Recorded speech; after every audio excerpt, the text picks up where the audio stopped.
it's me Troy, and I'm back again with another video. I was giving y'all some viper tongues there, but yes, it's me Troy, and I'm back again with another video. And of course, I want to say thanks to everybody who recently commented, liked, and subscribed. I just needed a script going on here, child. So for September, I went ahead and put myself a TBR again together, and I picked a book off of each of the shelves, same way. So the first pair of books that I plan on reading is R is for Ricochet and S is for Silence. I actually just finished this like about an hour ago. But yes, these are both Sue Grafton books. As you guys know, I'm not going to get into it, girl. You can research my channel, research the history, girl, and plug in whatever date you need to understand how much I love and appreciate this author. The fact is that I am rereading these books in the month of September for a very clear and specific reason. Number one, when I first discovered this series, the Alphabet series, Kenzie Milhone's Sue Grafton Alphabet series, maybe about 6, 7, or 8 years ago, I read each of the books consecutively, you know, one after the other. And about the time I got to R, which is number 18 in the series, I was literally burnt out. I use that word again, but here we go. I was burnt out, okay? So I did not finish this book about 7 or 8 years ago. I think I got maybe halfway through and I kind of bailed on it because I was burnt out, and then I said I was going to come back to it. Subsequently, I never got to this book. So girl, part of me is like, girl, as much as I be talking about Sue Grafton, I ought to be ashamed of myself. But you know, at the end of the day, I'm doing some sweeping around my shelves, and I realized that it's just pathetic of me, okay? Following very closely with Sue Grafton as one of my top favorite crime fiction thriller writers with the contemporary woman in lead, I am going to be pairing Nora Roberts with J.D. Robb. Yes, I know, y'all, this is the new J.D. Robb book. This book came out today, girl! Came out today. Listen, girl, I would, if you caught me on the road around 12 p.m. this afternoon, your ass was likely to get hit if you didn't move out of my way. But I do have J.D. Robb's Apprentice in Death, which is book number 44. Yes, girl. It's worth it, okay? Don't you get a water bottle and you'll be cool. But book number 44 in J.D. Robb's In Death series featuring Eve Dallas. I'm talking, listen to me, like, watch how dilated my eyes are.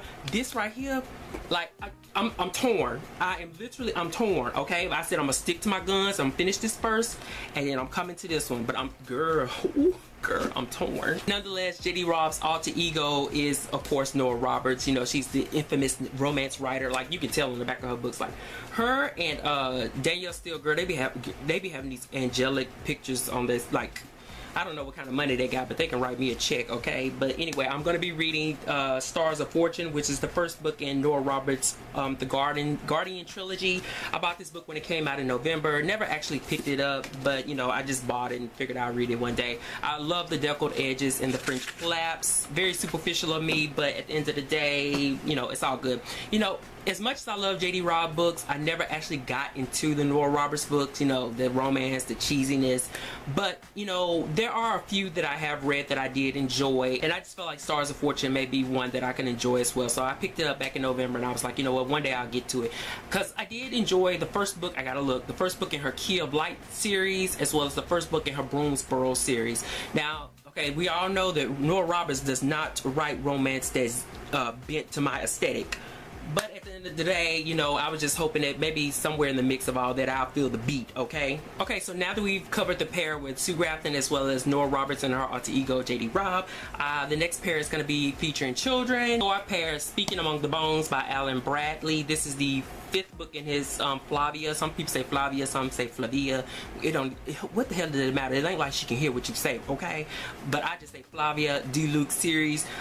You know, this series, I mean, I'm always teetering with this, you know. Like I said, this is the 5th book. The only one that I really found that was super outstanding was the 3rd book, which is, girl, these titles, The Red Herring and the Mustard, something like that. Red Herring on the Mustard. Anyway, I absolutely love that book. But the other ones in between, I don't know. I'm so flip-floppy about how he sets up his mysteries.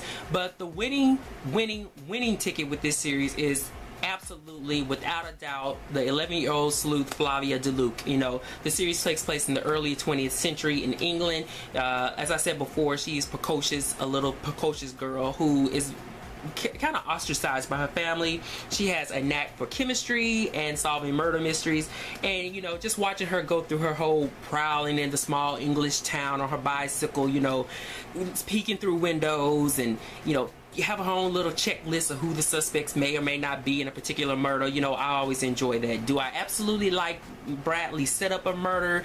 Not so much. I mean, he can be a little bit confounding to me, but at the same time, I do love his character. And so immediately paired with Flavia's book is Leaving Atlanta by Troi Jones. Hope I said that right. It takes place in Atlanta, as the title states, during the early 80s. And if you guys are familiar with that particular time and that particular setting, then you will probably know or are familiarized with the crisis of the Atlanta child murder crisis that took place during that period. I think it was about 28 or 29 African American children that were murdered within the city.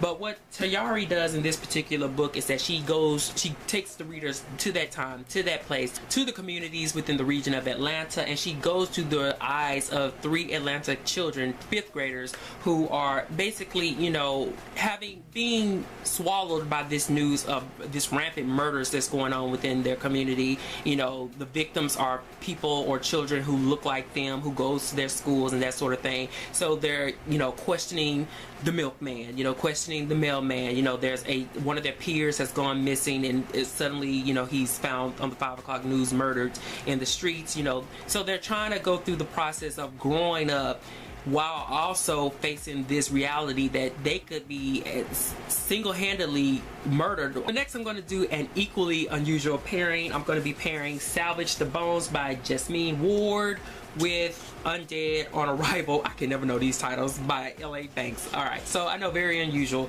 I could really get into Salvage the Bones. It is another book that's been on my Amazon wishlist since forever, and I got lucky and found it at a used bookstore for $2.50. Go me, okay?